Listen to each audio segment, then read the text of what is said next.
Eu nasci em Taperoá, Paraíba, uma cidade bem pequena no Nordeste e muito marcada pela seca e pela desigualdade. Um dos motivos para minha família ter migrado para São Paulo.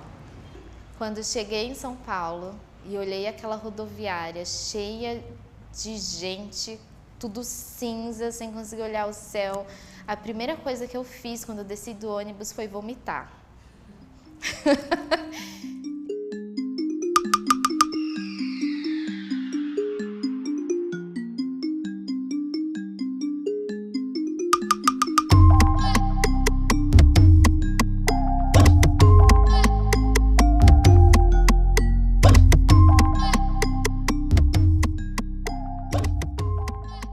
Sendo também uma jovem migrante, que passou também por dificuldades de se sentir parte de uma cidade tão diferente, eu vou acessando a internet, e aí por ter um irmão mais velho que comprou um computador cedo, eu começo a acessar a internet de escada ainda com 10, 11 anos. Então, num processo rápido. Só que ainda que nós sejamos um dos lugares que mais acessa a internet no mundo e que mais fica diante de telas, a gente tem também um acesso que é muito desigual e muito concentrada, porque o que acontece hoje no Brasil é que você escolhe uma operadora de internet para o seu telefone, e aí o que eles te oferecem são alguns aplicativos que vão funcionar de graça.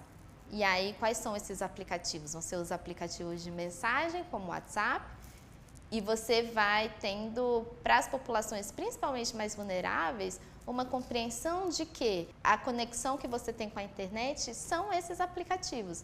Você não tem um espaço para disputa, para que as pessoas compreendam qual internet elas querem construir.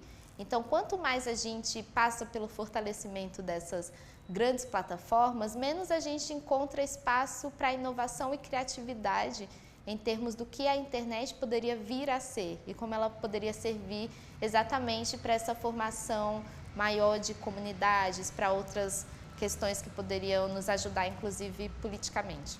Por exemplo, a gente desenvolveu uma pesquisa para entender como que as pessoas indígenas e as pessoas negras que entraram nas universidades por meio de cotas, como que elas viam a internet. E parte significativa delas contava para a gente como a internet foi importante no momento em que a universidade era majoritariamente branca e que elas eram muitas vezes a única pessoa, principalmente em relação às pessoas negras, esse tópico. Como você era a única pessoa negra, você começava a buscar referências bibliográficas, fazendo uso da internet. Vão surgindo blogs que tentam reunir quais são as autoras. A gente vai tendo uma recuperação de autoras negras brasileiras que não eram lidas o suficiente, e reconhecidas o suficiente. Porque por muito tempo o que a gente dizia que vivemos numa sociedade desigual, portanto a desigualdade vai se refletir na internet. E eu não acho que seja apenas isso. Eu acho que a internet, a tecnologia, ela também produz outras desigualdades. Então, quando a gente vai para uma plataforma de streaming, de música, e a gente consegue, na pesquisa, observar quais são as recomendações que nós temos e como as mulheres são menos recomendadas que os homens, independentemente do gênero musical, como a gente conseguiu demonstrar, isso nos mostra que, obviamente, tem aspectos culturais. Nós precisamos que as plataformas provem que elas estão fazendo o melhor trabalho possível para que essas desigualdades não se perpetuem e não sejam produzidas também nesses espaços. Então, já não importa tanto a intenção. O que importa é que elas modifiquem o modo como têm trabalhado até agora. Então, a gente vive um momento em que a gente precisa de novo acreditar num futuro e um futuro que se construa a partir dessa formação de novos consensos.